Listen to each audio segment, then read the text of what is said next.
When a terrifying urban legend collides with a real-life true crime, we're left to ask the question, what's worse, the fantasy or the reality? And then we travel to a high school in Arkansas, which is teaching the 3 R's: reading, writing, and reality-bending paranormal activity. Today on Dead Rabbit Radio.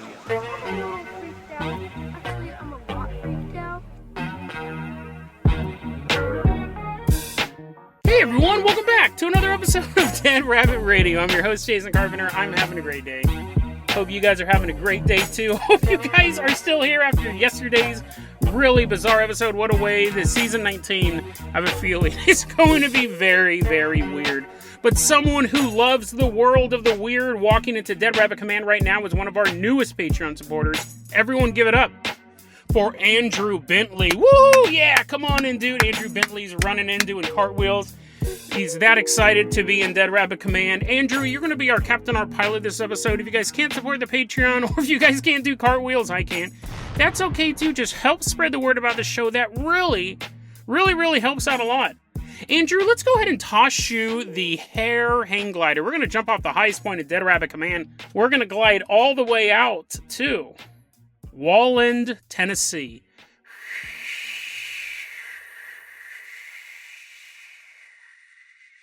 In the town of Walland, Tennessee, this is this old urban legend. In the town of Walland, back in the 1950s, there was a young man named Tom. Now, by all accounts, he was a playboy. He was one of those guys that could charm the pants off of any woman before they were even wearing pants. This is the 1950s. He could charm the panties off of any girl, and he did, right? He was sleeping around town, sleeping with all these beautiful girls, and they didn't mind. Right? I mean, they probably would have wanted him to stick around a little bit longer. That was just who Tom was. Tom was a tomcat. He was always out tomcatting around. He was just a charmer. But when you can have everything, when it comes that easy to you, you want what you can't have. And that's when Tom laid eyes upon Eleanor. Now, Eleanor was a beautiful woman. It was actually everything he wanted in a woman.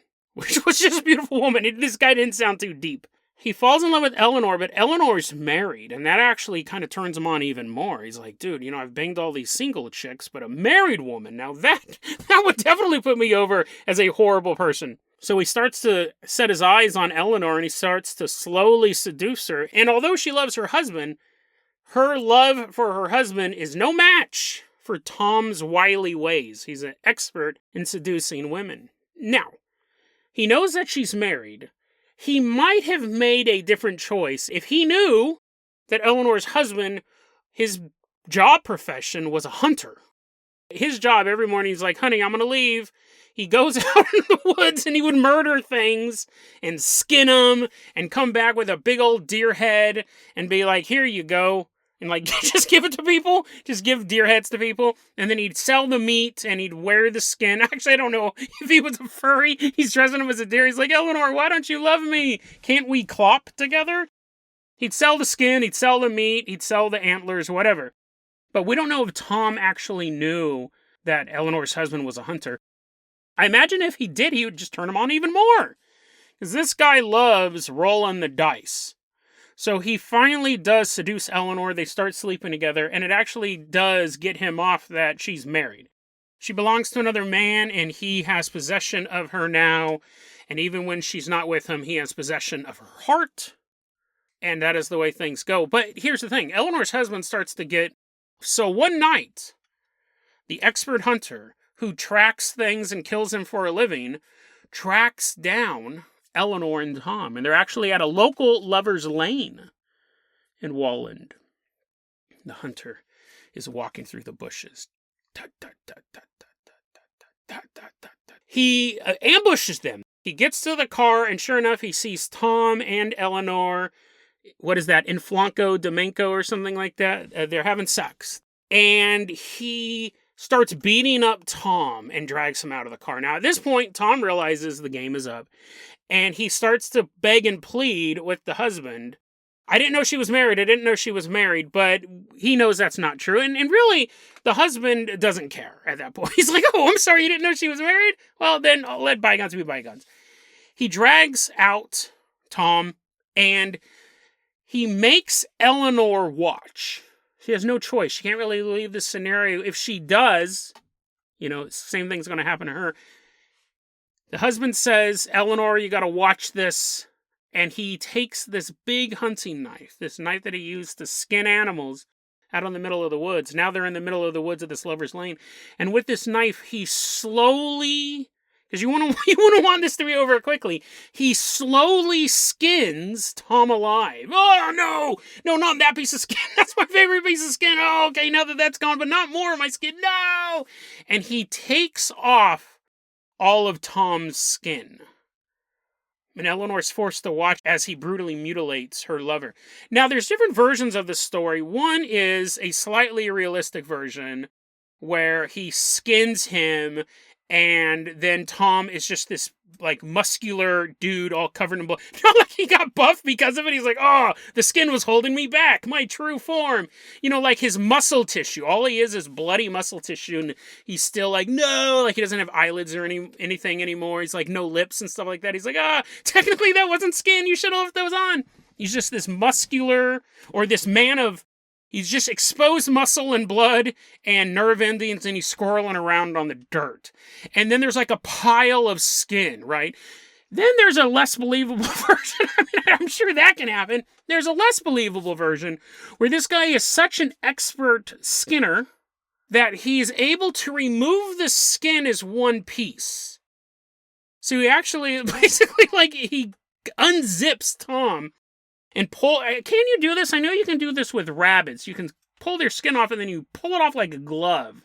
So you're actually holding the rabbit skin. I don't think you can do that with human skin. And I'm not going to go to Best Gore or Rotten or whatever to find out. But there's one version where there's just a bunch of pieces of as you're slowly throwing up in the corner. You're like, why did I eat a roast beef sandwich today and listen to Dead Rabbit Radio? There's either a pile of little slices of human skin sitting in the dirt, or there's an entire suit of human skin, because the husband goes and just perfectly takes it off, and he's holding up the skin, and he throws it over a branch. It's like a Tom suit just hanging there, and then we still get the muscle bound. Why do I keep imagining it was Arnold Schwarzenegger? The exposed muscle, bloody guy rolling around in the dirt. One of the two. I think it's more likely that he'd have to be slowly cutting the skin off and taking little strips. And he's like, I'm going to have bacon when I get home. Oh, this always makes me so hungry. But anyways, either way, he makes Eleanor watch this. And then he takes Eleanor and he goes to the local police station and turns himself in and says, yeah, I skinned Tom alive. I'm assuming he's still alive. He's still up there. It did expose him to the elements with no skin. He's been writhing around in the dirt for the last hour. He's still up there, though. When the officers went up there, he was gone. He was gone. His skin was still there, hanging from a branch or just a pile of little pieces of the skin. But he wasn't. His body was gone. And so here's the urban legend. It's the story of skinned Tom. In the town of Wallen, Tennessee, they tell their kids, watch out for skinned Tom. He hides out in the lovers' lanes. He hides out in the woods where teenagers will park their car late at night and make whoopee. And that's okay, right? Skin Tom isn't totally opposed to that. If you're having consensual sex with another single person, if you're doing that, there's just a skinless man sitting in the bushes nodding approvingly. But if you go out to Lover's Lane and you're with another man's girl or another girl's man, Skin Tom will come out of the bushes with no skin. He still has no skin. But he has the same hunting knife that the man used to tear it off. And with that knife, he'll start attacking your car. Be like, be all bloody and stuff. And I get, actually now that I think about it, there's no reports of him attacking a human or skinning another person. So basically, the moral of the story isn't don't cheat. The moral of the story is if you're going to cheat on someone, keep your windows rolled up so a bloody man can't get in your car, and you'll probably need to go to the car wash later because there'll be blood stuff all over your car, bloody, and maybe some scratches on it. You're like, dude, watch the paint job. All I'm doing is having sex with this other man's girlfriend. That's the story of Skinned Tom, this urban legend of this guy. It's a really interesting urban legend because we talk about this a lot on the show. Urban legends and a lot of these stories, they try to tell us something. Whenever you hear stories about like monsters in the water, watch out because out in the water there's a witch, she'll drown you. It's a story to keep kids from mucking around in the water, for going too deep in the water. Stories about spirits in the woods that will whisk away young men. Basically, the moral is don't muck about in the woods. After it gets dark, don't go through the woods, you're going to get lost. And the best way to tell that's just like the boogeyman. You tell kids, make sure you go to bed before 7 p.m. or the boogeyman's going to get you. You can say that, or you can say go to bed before 7, and they'll be like, I'm not going to listen to you. But they will listen to the boogeyman. Fear is a great motivator. This though, isn't don't go up to Lover's Lane. This isn't trying to caution teens from going out into the middle of nowhere and having sex. The people of Wallen, Tennessee, are fine with that. They're saying don't cheat. So it's really, really interesting variation on that. The moral is don't cheat, which is a good moral, but you think Skinned Tom would just attack everyone, and then you'd have probably less people going up to Lover's Lane. I wonder if those are still even a thing, right? I wonder if kids are still driving their cars up into the bushes and making out. Like nowadays, you probably just get a hotel room, right? Or you just go over to someone's house. I don't know. I don't know. I've never walked up to a teenager and go, how do you guys have sex these days? Lover's Lanes, I don't know if it's still a thing, but apparently if you are doing that, you have to watch out. Now, I wanted to cover that story for 2 reasons. 1, because I love urban legends. Actually, 3 reasons. 1, I love urban legends. 2, this one has a song associated with it. It's always nice. Here's Skinned Tom's song. Have you seen the ghost of... It wasn't actually sheet music for this. I don't know what the tune is, but... Have you seen the ghost of Skinned Tom? Bloody red bones with the skin all gone. Ooh, ooh, ooh, ooh. Wouldn't it be chilly with no skin on? Wouldn't it be chilly with no skin on? I'm gonna give it a B. I'm gonna give it a B for effort. I do find it pretty weird that a man who was brutally murdered, skinned alive, and left for dead, and then when the authorities came, his body was gone, so the idea that he just ran off into the forest and he's there to this day. The worst thing you can think of, it's cold. That's the worst thing you can think of, not the exposed nerve endings, not the fact that every night he has to fight coyotes and wolves from eating his tendons. No, it's that it's a little chilly. Did you know that? If you have no skin, you might get cold. The second reason, or third reason I wanted to cover this, is that when I was reading this, I was on the edge of my seat. I was at Lover's Lane at the time. I was like, oh no, hope Skinned Tom doesn't come for me. I was reading this, and the whole time I was thinking of a true crime story. Andrew, let's jump off another peak here. We're taking the hare hang glider all the way out to New Hampshire. Specifically, we're headed to the New Hampshire-Massachusetts border.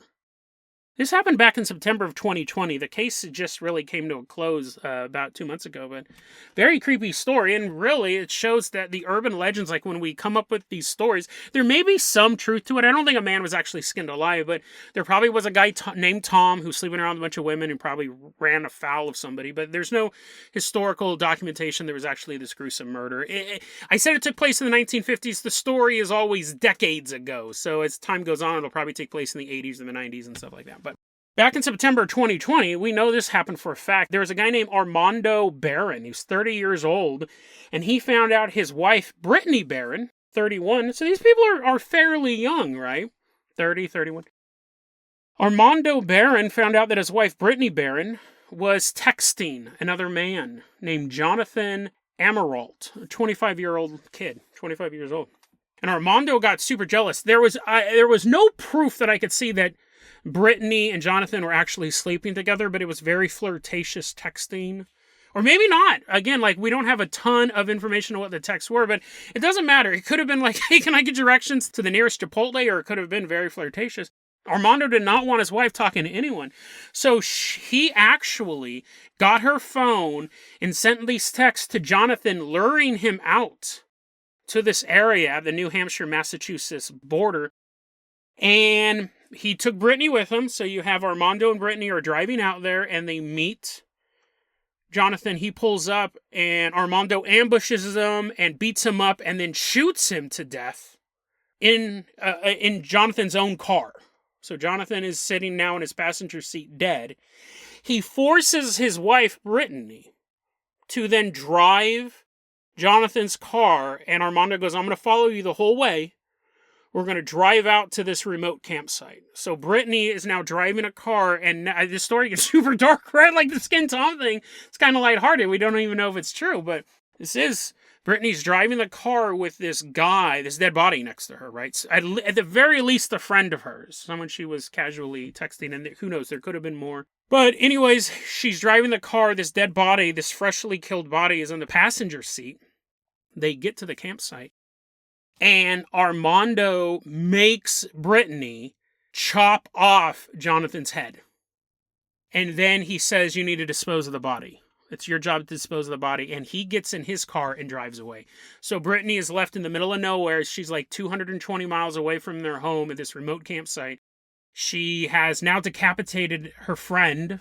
She has to dispose of the body. And the way that we know about this is some fish and game officers were walking around the camping area. She stayed up there for a couple days. She took his car and like covered it up with a tarp. But I mean, that's her only ride. Right? There's a bunch of blood everywhere. There's still a body in it. She's not very good at disposing of bodies. You know, traditionally you bury them. But she's up at this campsite and the car is covered up in this tarp, and fish and game officers are like talking to her, and they're, you know, making sure like she has all of her paperwork to be camping and all the permits, stuff like that. And they see this car-sized tarp, and they go and they look in it and they find this decapitated young man. Now, she actually says that was the story that she said, that I was forced to decapitate him. And she pled guilty to like disposal of a corpse, or it's like there's a certain crime where abuse of a corpse, where you don't bury it properly, where you kind of mutilate it afterwards. She's pled guilty to that, and then she testified against Armando. She's already out on parole. She's already done, but Armando was just found guilty in May of 2022, and he faces life in prison without parole. His defense is she was an active part of the crime, but again, I mean, even if her story isn't 100% accurate, he's the one who pulled the trigger, so she might have I don't know, actually, because I only know her side of the story, but creepy. Again, when I was reading this urban legend, there's no song for the Armando story. It's not like he saw some Texan, he got really mad, so he got a big knife and made another man sad. Like, there's no song to that, really. It's a true life thing. When I was reading the Skin Tom thing, I was like, dude, this stuff happens in real life. Like, just like Eleanor was forced to watch Tom get skinned alive, she was forced to watch this man get shot, her friend get shot, and then she was forced to chop the dude's head off. Absolutely crazy story. Even those urban legends that seem horrific, that seem unbelievable, they're believable. I mean, pulling someone's skin off like a glove, again, I don't know how believable that is, but you have these love triangles that turn... I honestly think the Armando story is more brutal, right? Because he made her chop his head off. Like, what a brutal way to end that relationship, right? You're chopping off your own friend's head. Terrifying. These urban legends can be creepy, but their real-life counterparts are just horrifying. The real-life counterpart happened, and it happened just a couple of years ago, so absolutely terrifying. Andrew, let's go ahead and call in this Carpenter Copter. I wonder if you'll get any stories about hauntings in that campsite, because this was a fairly big news story because it was so grim. So I wonder if you'll ever hear stories about like a headless corpse at that campsite. Who knows? Who knows? I'm not going to find out. That sounds absolutely terrifying. That story's really creepy. Andrew, go ahead and call in that Carpenter Copter. We're leaving behind this campsite. We are headed all the way out to Jonesboro, Arkansas. In Jonesboro, Arkansas, there's a high school called Nettleton High School. And specifically, we're not necessarily going to be walking around the whole school. All of the events we're going to be talking about are around one building, Raider Gym. Raider Gym. That sounds actually like a G.I. Joe figure. It's a gym, like a gymnasium. Raider Gym. Raider Gymnasium. It was built in the 1970s, and this gym already has a ton of stories around it. And again, this is one of those stories where we're going to start off looking at the legend, and then we're going to look at some concrete examples. People have come forward and kind of put their reputation on the line to talk about this. But let's look at the legend. This is how I came across it, was on this website, one of my favorite websites, the Shadowlands.net. The story goes like this. On October 30th, in an unspecified year, so sometime between the 1970s and Shadowlands.net, it really is from 2015, I think is when they stopped updating it. So 1970s to 2015, we have this story. The day before Halloween, there was a bunch of members of the band in Raider Gym. Now, there was no other students there at this time. This was early in the morning. The other person in the vicinity was the janitor, who currently wasn't in the gym. And this gymnasium, it has like the basketball courts and the bleachers, and then it has a bunch of rooms built into it. I actually really went in depth on this one. I watched a bunch of videos about this place. We'll get into that in a second, but they have like upstairs rooms and rooms underneath the bleachers, and they have like a weight room and the boys and girls locker rooms and offices and all that stuff. And one of these rooms is where band members put their equipment. And on this particular morning, you had these band members, they were putting their equipment away. And while they are in their room underneath the bleachers putting this equipment away, they hear a blood-curdling scream come from the gymnasium. Now, they're literally a door away. They go underneath the bleachers, they go into this room, they're putting their stuff away, so maybe like 20, 30 feet away, they hear this horrifying scream. So they all run out to see what it is. It's one of those screams that you know someone's in trouble. They all run out. The gymnasium is empty. Now, they realize it's the day before Halloween. Someone's probably pulling a prank. Ha ha, real funny, guys. They go back in because they're not done putting their gear away. They go back into the band room. They hear the screaming again, but this time it's not just a nondescript screaming. It's clearly someone screaming out, "Stop! Stop it! Please stop it!" Like it's actually begging someone or something to stop assaulting them. They run back out into the gymnasium. It's completely empty. There's another story of this gymnasium. Now we're late at night. That first one was early in the morning. That's an interesting thing about this phenomenon. As we go deeper into it, you'll see time does not matter here.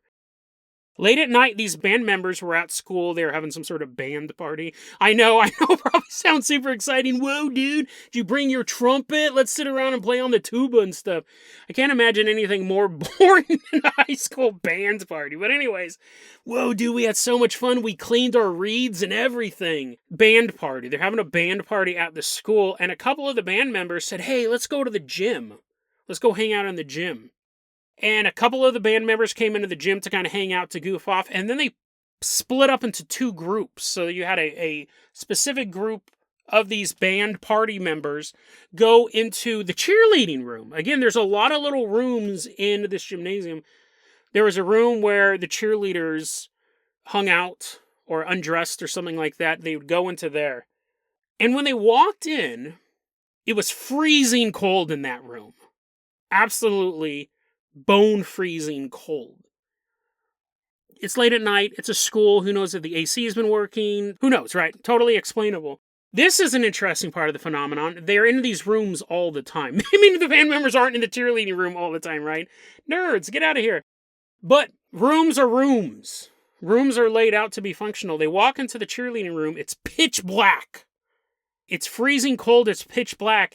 And they couldn't find the light switch. Now, we know where a light switch is on in a room. It's always on the wall to your right or to your left when you first walk in. It's right by the door. Now, there are some rooms, yes, that have it on the opposing wall in some place. But all these other rooms have a very easy to find light switch. The light switch, for all intents and purposes, did not exist in this room. You go, Jason, again, it's super cold. Maybe they couldn't find the light switch because it's dark. Okay, sure enough. But we've also uncovered stuff we talk about on this podcast, the black bedroom phenomenon of people going into rooms that aren't just dark, they're nothingness. Now, I'm not saying this cheerleading room is part of the black bedroom phenomenon, but again, we have this thing where something that should be there, that they know where it's at in every other room in this gymnasium, they can't find the switch. And while they are in there, they hear screaming coming from the gym. And this screaming isn't just a scream. This is a scream of such intense violence and in such intense pain. That's how they describe it. They don't say, oh, it just sounded like someone screamed. They go, this is the scream of someone who was violently being murdered. They rush out into the gym and they don't see the source of the screaming. When they run out into the gym, what they see is leaves falling from the ceiling. They said it was as if you were standing underneath a tree on an autumn day. But these leaves were materializing out of nowhere, falling onto the gymnasium floor. That's a really creepy visual, right? That's a really, really creepy visual when you have stuff coming out of nowhere like that.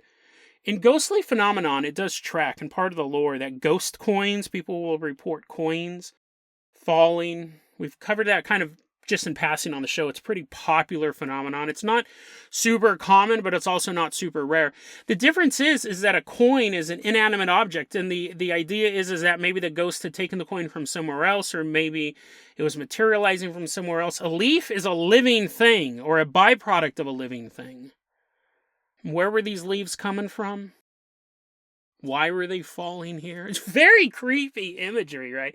You can discount the freezing cold room. You can discount them not finding the light. I do think it was part of the paranormal phenomenon. The leaves, though, are something that I can't recall something like this in a previous episode, right? We've had ghost coins, but a byproduct of a living thing appearing. I can't say that I've never heard of it before, but this is definitely a rare phenomenon. And what's really interesting, so that right there, I just found absolutely fascinating. I would have talked about that stuff anyways, right? I find that a very interesting phenomenon. But again, I kept digging into this, and I found out, I got to give a shout out to Nettleton Television. Apparently this is a official school, I think it's like a student-run television or YouTube channel. They do programming, right? I think it's like an AV club type of thing, but very much more professional than what we had when I was in high school.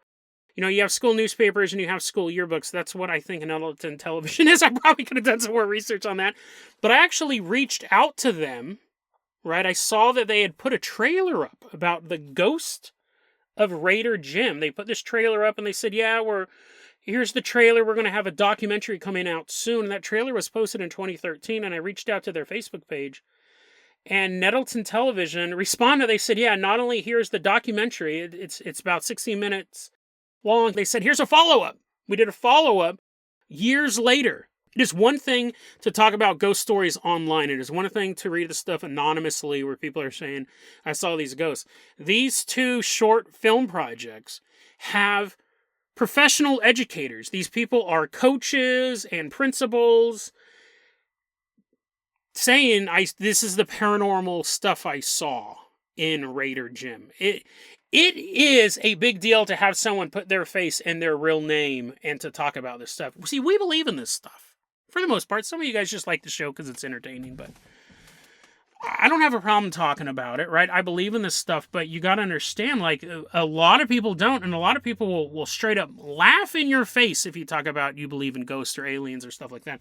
So I always give a big, tip of the hat to people who are talk about this stuff. And in this first little documentary, we have an interview with the former principal, Dale Case. And he goes, listen, when this all started, I didn't know anything about ghosts. Well, he goes, apparently, obviously I watched Casper and stuff like that, but I didn't know that there was any story about Raider Jim being haunted. It seems like there was a code of silence to kind of keep this stuff under wraps, right? A lot of schools don't want it getting out there that they're haunted. One, because it causes chaos, right? The students are constantly going to be trying to break into the gym. But two, it's unprofessional. It's unprofessional. I don't think so. I think it's totally cool. I think it's totally awesome. I went to Andrew's Pizza the other day to buy some pizza, and I was talking to my friend Abby about, is this place haunted? And half the staff said, yeah, there's a ghost named Tabitha here, and I've had this experience, and da-da-da-da-da. I think that's awesome. But a lot of times, I doubt the superintendent wants all this stuff out there. Dale Case, the former principal, says, when I was working there, I was given a task to paint the basketball floor, to like fix up the paint, all the designs. He goes, I was there late one night, and I heard somebody walking through the gym. And I was the only one there. And he goes, the walking would start in one corner of the room, and it would actually walk very slowly, but it would walk past me. Like it would walk diagonally, and he goes, I would hear the footsteps. I looked up, there's nothing there. It would walk past me. He goes, I did not know anything about the place being haunted. I thought it was super weird. Whatever. Like, I still got a job to do. I still got to paint this stuff. And then he talks about later on, like, at this point he now knows of the ghost stories. He's been there for a while. He's painting a room underneath the bleachers. He's in this area, and it's spooky, right? To be in a place all alone, talk about liminal spaces. Schools are very spooky to be in after hours. Just long hallways and then doors, hiding stuff behind each door on both sides of you. He's painting this room underneath the bleachers, and he hears somebody. He said, first off, he goes, I left the lights on all over the building, and I left the doors open. And he goes, the reason why I did that was I didn't want anyone sneaking up on me. He was so scared already. He goes, I didn't want to be working, and then a door unlocked, and I turn around and freak out. He goes, I left all the lights on and the doors open, so people would know I was there, and people wouldn't just sneak up behind me, or I wouldn't hear some strange noise. He goes, I'm painting this room underneath the bleachers, and he hears someone walk up the bleachers. And again, he goes, I was thinking one of the coaches showed up, right? This seems to be a busy area. You have all these offices. You have the weight room over here as well. Hear someone walk up the bleachers. I go out. I hear someone walk up the bleachers. I go out. There's no one there. He's like, whatever. He goes, I actually think there could be some explanation for this. He keeps hearing about every 5 minutes someone walking up the bleachers. So eventually he's like, you know what? There has to be a reasonable explanation for this. It has to be. So he walks out and he goes, I stood there for 10 minutes. He goes, I figured if it was a natural thing, it's going on this 5-minute rhythm. If it's an air conditioner starting or something like that, I'm just going to stand out here till it does it again. And when I'm looking there and there's clearly nothing there, then I will know that it was, and I hear the air conditioner kick on or something like that. He said, then I'll know what was causing it. And he said, I stood there for about 10 minutes and nothing. There was no noise. It did not repeat itself on its 5-minute interval. And then he goes, I was like, whatever. And he walks into the room and he starts working again. And he all of a sudden hears, bam, bam, bam, bam. And he goes, every single time before, it sounded like someone was walking up the bleachers. He said, now it sounded like someone was stomping up the bleachers, was literally stepping on each bleacher as hard as they could. He goes, I got the impression I wasn't wanted there. I got the impression it was time to leave. I left. I was done. And then we have two of the coaches. Coach Barry Carlton talked about they heard weights. It sounded like weights were being worked in the weight room and then like dropping to the floor. And he went in and checked. There was nobody there. He had stories of sounds like that. Coach Vicky Davis, same thing. She'd hear weights clanking together. You'd look in the room. Because, see, they would be there when there weren't supposed to be students there. So, and these were during the day. They weren't there super late at night. They would be there at different times of the day, and they'd hear these noises, and they'd be like, oh, is someone here? They'd look in there, there'd be nobody there. So you would have, and all of these noises seem to be situated around Raider Hall. But that's all in the original documentary, and these guys did such a fantastic job. It's funny, when I started watching it, there's like this, ooh, there's like this ghostly sound effect, or like this sound effect of wind that's laid underneath the entire first 16-minute documentary, and at first I was like, oh. But by the end of it, I was actually getting creeped out. Like that sound effect, just having that constant actually got to me. It was actually, I was like, it's been a long time. You know, I used to watch a lot of the ghost shows on Netflix, like A Haunting and Ghost Adventurers and stuff. Or not Ghost Adventurers so much, but the ones that did the reenactments, like A Haunting and stuff like that. Unsolved Mysteries, they used to really creep me out. It's been a long time since I've been creeped out by just watching something like this. But by the end of it, and they were just talking about sounds and stuff like that. Oh, I heard someone in the weight room and stuff like that. Very, very well put together documentary, but then the one they just released recently is from a former student, or a former student's being profiled in this new update to this documentary.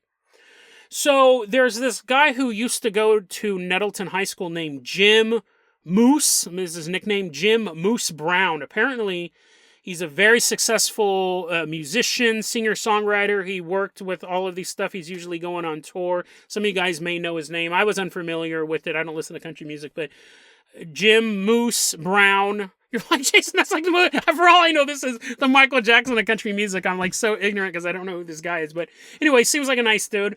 He saw the first documentary. Apparently, he saw the first documentary, and he got in touch with Nettleton High School and was like, you guys got to hear my story. You guys have to hear this. Like, this is so insane. And again, he goes, when this happened, I had no idea about the reputation that the gym was haunted. People were not talking about it. He goes, this took place back in the year 1980, 1981. He said it was between 9:30 at night. He goes, me and two of my friends, we broke into the gym at night. The reason why was because I guess they had these mini trampolines, and something they would do during school apparently is they would jump on the trampolines and dunk. And they said, dude, let's do that. There's nothing else to do tonight. Let's go to this high school. Let's go to our high school. Let's break into Raider Gym, and we will do this. I can't imagine, like, you would do for 10 minutes and get bored? But apparently there's really nothing to do in Jonesboro, Arkansas. They go, they get these mini trampolines, boing, boing, and they're dunking the ball. And he says, the way we got in through the back door. We actually made it to the door when it locked behind us. All the other doors in the building were locked, though. There was no other staff there or anything. And he goes, we left the lights off so we didn't get caught. Again, he did not know the place was haunted when he was doing this. They left the lights off so they wouldn't get caught, and they're in there, they're goofing off, jumping around on these trampolines. And he says, I'm sitting there, I'm kind of separated from the other guys, and I'm standing there, and I see movement out of the corner of my eye. And he goes, and I turn and I look, and I see a girl in the gym. And he goes, she was this very pretty blonde girl walking through the darkness. I'm just staring at her. He said she never looked at me. She was just walking very slowly. She was wearing a long white dress. He described it as an old-fashioned dress. Kind of went all the way down to the ground. And he goes, she's walking through the gymnasium, like near the entrance of the gym. And then she walks by this concession stand area. And he kind of loses view of her for a while as she's walking behind this concession stand. And then he sees her again. Walking. Now she's walking down this hallway and she's entering the gym again. And she just kind of walks. And then turns. And then walks out of sight. So she doesn't make like a straight line. It's like this weird... From what I can understand, like the layout of the place, it's kind of like this weird kind of path. And he goes, I'm watching her, and then once she walks completely out of sight and I can't see her anymore, I call my friends over, and I was like, dude, someone's in here. Like, we're going to get found out. There's a girl in here, and they're like, there's nobody else in here. He goes, no, I clearly saw someone else in here. And they went and they actually double-checked the doors. All the doors were locked, except for the one that they came in through, and no one else came through that door. And he goes, I didn't know the place was haunted at all, and I thought, we're going to get caught, we better leave, because we'd get in a lot of trouble for breaking into the gym. But he said it terrified him as well. There's something so unsettling about what he saw. What he was physically seeing was a physical female form. It was this woman, this young girl, walking by. He wasn't thinking that's a ghost, but as his reptile brain is processing the information, run, Jim, get out of here. And he left and he goes, I got home and I started thinking about it and it just disturbed me. It was disturbing. Now, again, if you're breaking into a location, you're on the lookout for like security guards or dogs or stuff like that. And if you see a security guard and you almost get caught, it's not a deeply disturbing, troubling feeling, right? You got away with it. But he started to process and he goes, there's something terrifying about that. It wasn't just a girl. But again, he didn't know anything about these ghost stories. And it's possible that he didn't know anything about these ghost stories until he watched that documentary that came out in 2013. He goes, oh my God. Like, that place was haunted? That place where I saw a girl in old clothing walking by late at night when there was no one else in, that was haunted? That must have been a ghost. Fascinating story. Again, we just have, like, just alone, like, the ghost sightings, Creepy.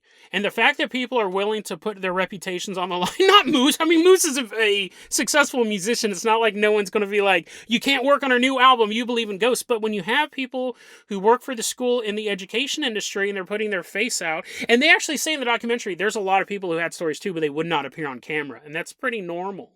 That's pretty normal, right? Because people will get laughed at because of this. But you have these people, you have these two coaches who might still work there. I'm not for sure. And you have the former principal who still has to get jobs, right? You have people willing to go and put their reputations on the line to talk about this phenomenon. That in and of itself is interesting. Then the idea of the tree, of the leaves appearing out of nowhere, falling. I find that very, very intriguing. And what I think is so creepy about this story is the school seems to be covering it up for the most part. Yeah, we have these documentaries, but you have decades of people going here who probably knew nothing about this phenomenon. Is that nobody knows what the origin is.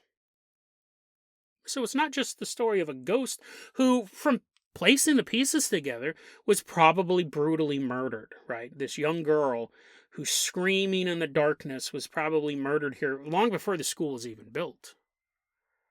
And nobody knows who it is. Her cries went unanswered and she was slaughtered on that spot. And nobody remembers her name. So what are the secrets of this gymnasium? Long before it was built, was there once a tree there? Or on a warm autumn day, a young girl was brutally murdered? And now her cries for help, her pleads for mercy, echo throughout time? Does this gymnasium hold a curse? A dark portal to a world that the living never venture into? Is the gym infused with dark paranormal energy? The story of Raider Jim is a tragic one. Because not only do we have the spirit of a young girl who's trapped between the world of the living and the dead, not only do we have the spirit of a murder victim trapped inside this structure, not only do we have the screams of a teenage girl echoing through the darkness, we don't even know her name. The lost soul of a forgotten victim of a brutal crime. But no one will ever forget the screams they hear coming from the darkness inside Raider Jim.